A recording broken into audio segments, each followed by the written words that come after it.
From Comedy Central's World News headquarters in New York, The Daily Show with Trevor Noah presents... What in the World? If you think Donald Trump has problems with Muslim women, wait until you hear what British politician Boris Johnson said this week. Boris Johnson set out to criticise Denmark for banning burqas in a recent column for The Telegraph, but instead he became the subject of scrutiny himself after insulting the women who wear them.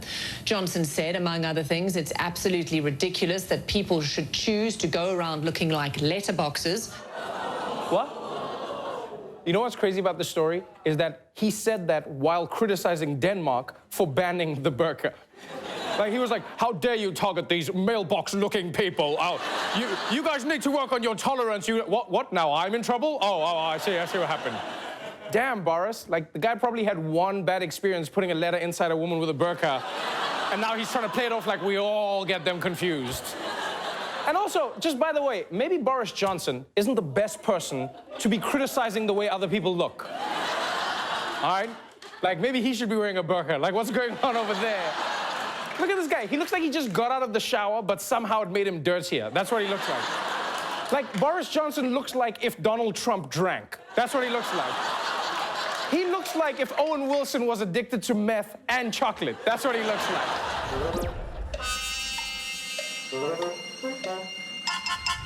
Nearly 3 years after voting to leave the European Union, the UK still can't figure out how to actually do it. Right now, Brexit is the world's biggest escape the room. That's all this is. Everyone's just confused, like, have you tried writing a new trade agreement? Does it work? It's not working. What about the Irish border? It's stuck. It's stuck. Expelliarmus. That's not a real thing. Well, it was worth a try. All right, we could just stay in the room. I like the room. I don't want to leave the room. Well, bloody hell, it wouldn't be an escape the room if we didn't escape, did it? Well, I know this seems complicated, but let me break it down for you. John Oliver!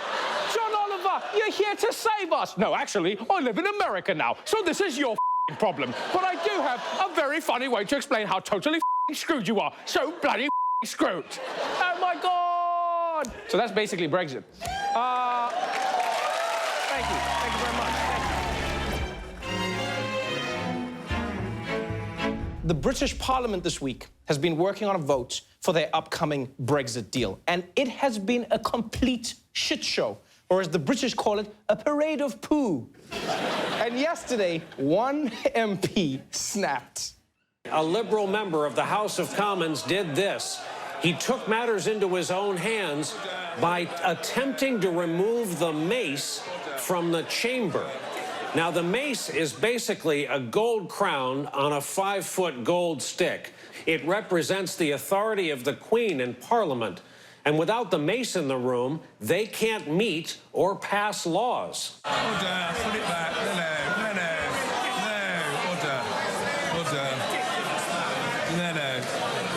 No. Okay.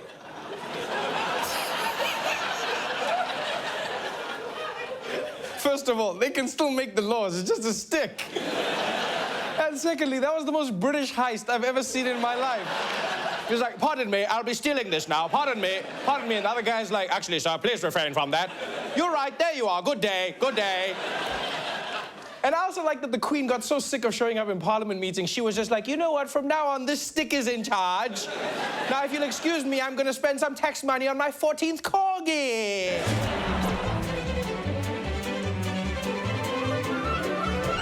Just look at the British healthcare system. Yes, you guys might have universal coverage for all your citizens, but for one patient, you're done f***ed up. A man has been mistakenly circumcised while under the care of Leicester's hospitals, according to a new report. The patient was meant to be having a procedure to look inside his bladder using a thin camera. The error was revealed by the clinical commissioning group in compiling so-called never events because they should never happen. Oh, my word. A patient was accidentally circumcised? That is messed up. Have you ever gone to the barber and then they took a little too much off your hair? Remember how you freaked out? Yeah? Now imagine if that happened to your dick, huh? Imagine. Because you can't wear a hat on your dick to cover it up. Yeah. You can't be like, sorry, it's just so bright out today, the sun gets in my dick's eyes, yeah. Accidentally circumcised? Now I'm worried that they switched other charts. Like, so someone else in the hospital went home with an extra foreskin. A friend was like, I thought you were just getting Botox. It's like, that's what I thought too. And it's not just Britain's health service having issues, it's also one of their airline companies. Because British Airways, you guys can say it with me, you done f***ed up. A British Airways flight headed for Germany mistakenly ended up in Scotland. BA 3271 supposed to fly from London straight over the English Channel and on to Germany. Instead, the plane took off to the north, flew over most of England before crossing into Scotland and landing in Edinburgh. The problem? A ground staffer typed the wrong airport code into the flight plan and no one noticed. The pilots assumed they were supposed to go to Edinburgh. No. British Airways was trying to fly to Germany and flew to Scotland instead? Man, Brexit is screwed. I don't know how Britain is going to leave Europe if they can't even find their way out of their own country. Brexit will probably end up like, we did it, we're out of the EU, we're independent. No, wait, we're still in the EU. And now, somehow, we've also joined the WNBA.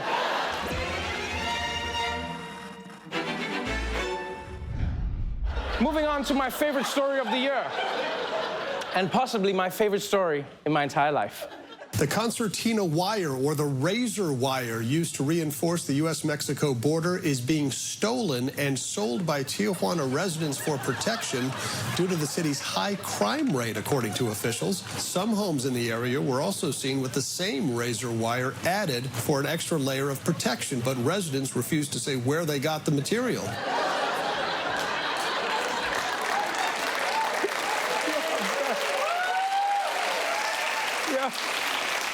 Oh no, I'm sorry guys, this is insane. You heard that right. Mexico is stealing the wall.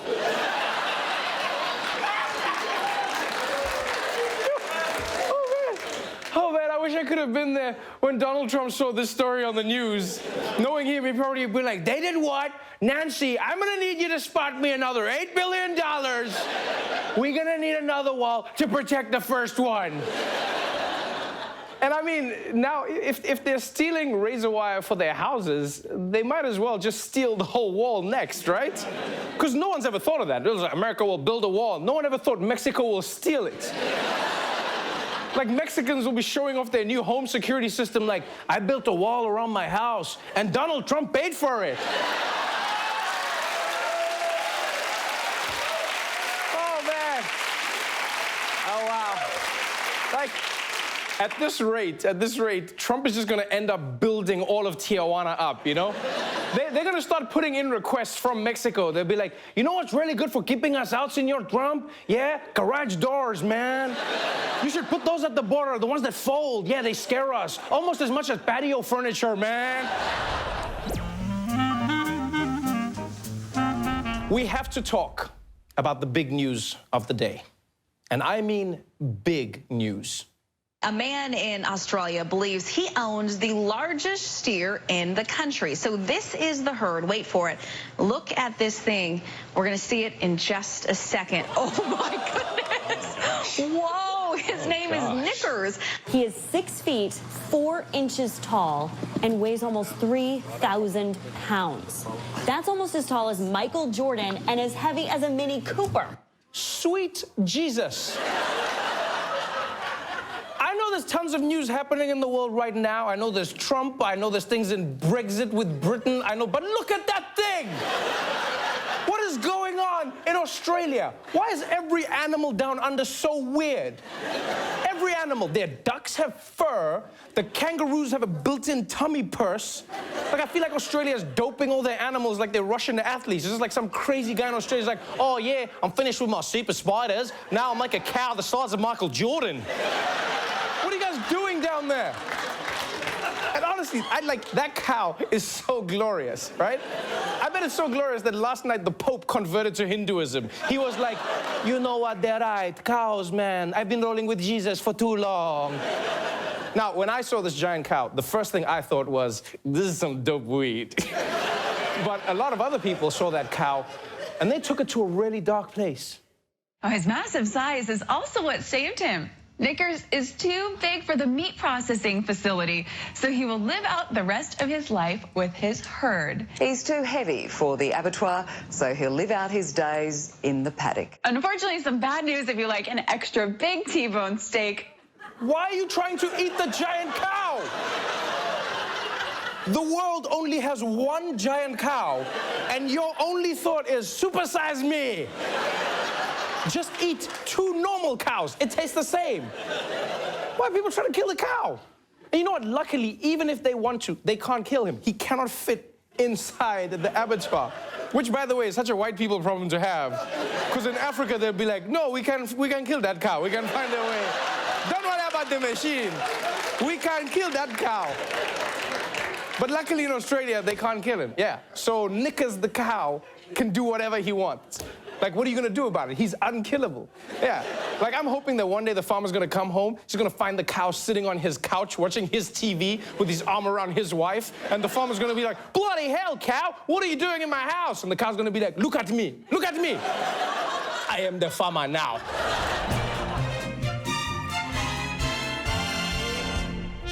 It's back to school all over the world, and in China, one principal made sure that this year was extra memorable. When you drop your kid off at kindergarten this morning, you probably aren't expecting to be met with a pole dancing display. But that's exactly what happened in China. And now a principal is, well, out of the job. Hundreds of children and parents watched as a pole dancer performed on a flagpole with the Chinese flag on top. Wow. Wow. The principal brought a pole dancer to a kindergarten. That is hilarious. It's also funny how they said hundreds of children and parents watched that pole dancer, right? Because you realize the parents could have stopped it immediately, but clearly they were like, this is outrageous. Let's see where it goes. Let's see where it goes. If you think you're addicted to Postmates, it's nothing compared to what's happening in Nigeria.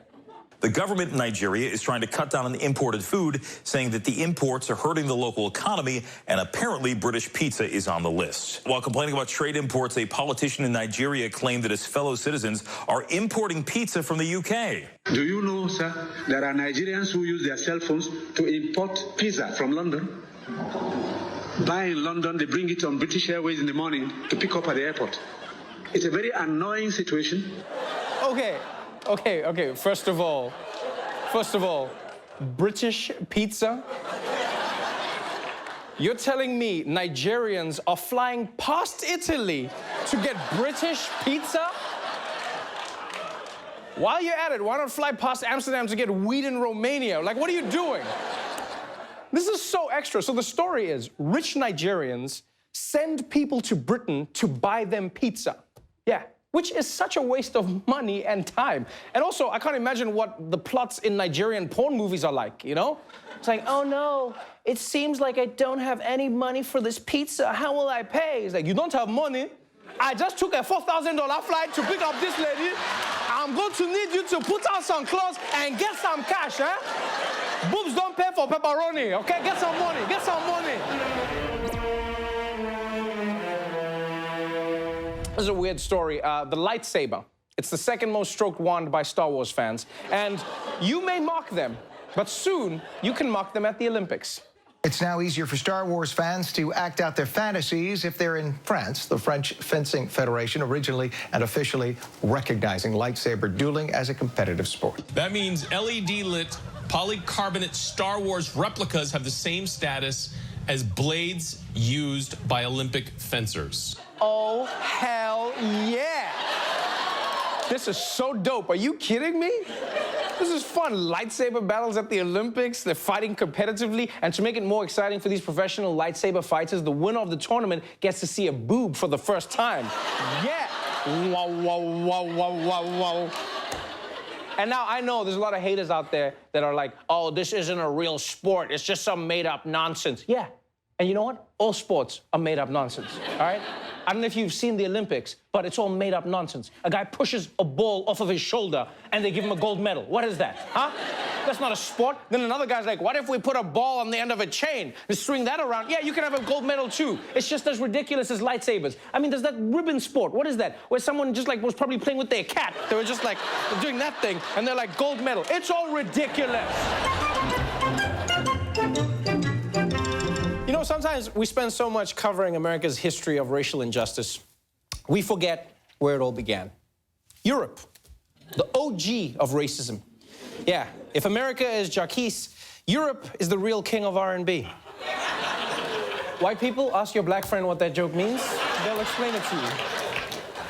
And right now in Europe, when they're not flipping cars over and setting them on fire, they're having a major debate about what to do with all the art that they borrowed permanently by force from Africa. And according to the president of France, it should all be returned. President Emmanuel Macron argues it's unacceptable that around 90% of Africa's artistic heritage is outside Africa and says French law should be changed to make restitution possible. Speaking in Burkina Faso, he said it was wrong for only Europeans and Americans to have access to African art. In 5 years, he wanted to start the process of temporary or definitive restitution.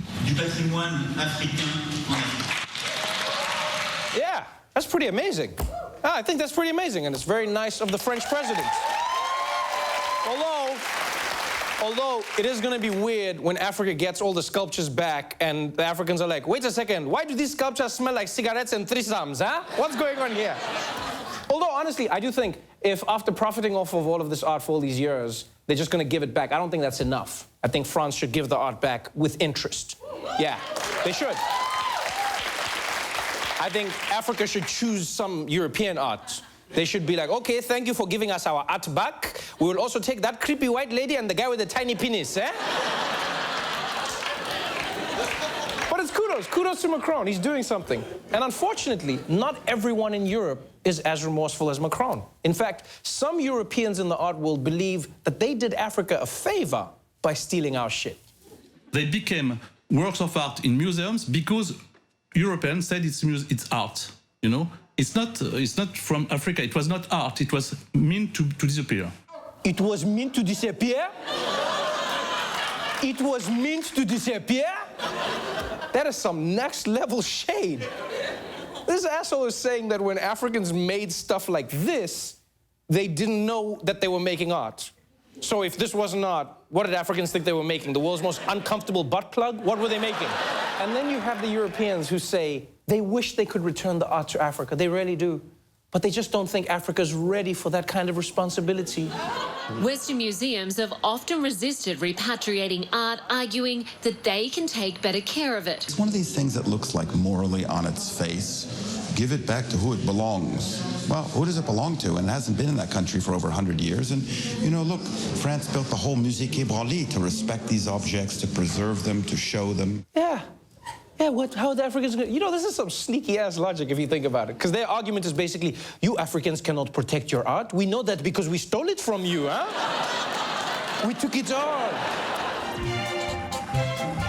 USA Today reports the NBA and the International Basketball Federation plan to launch a 12-team league in Africa.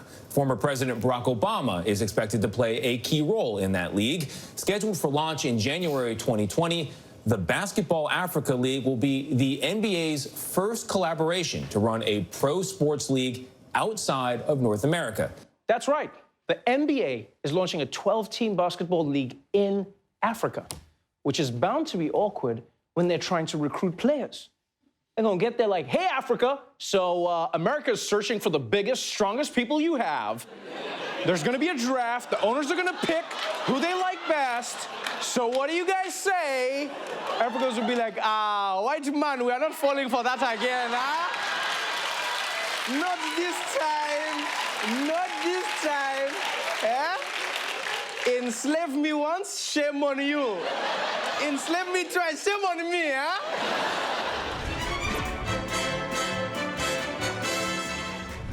Some news from South Africa about a guy who did the Circle of Life challenge. And a disturbing story out of South Africa. Park authorities from Kruger National Park say a skull and this pair of pants was all that was left behind of a suspected poacher who was killed by an elephant and then eaten by lions. Wow. Killed by an elephant and then eaten by lions. This story has all the jungle A-listers. It's a South African Tarantino film. That's what this is. And I know a lot of people are celebrating this story because it feels like karma or whatever. But I'll be honest, I feel sad for the elephants. Because lions kill every day, but an elephant never forgets. Yeah. It's gonna wake up in the middle of the night like, I can still see his face, Margaret!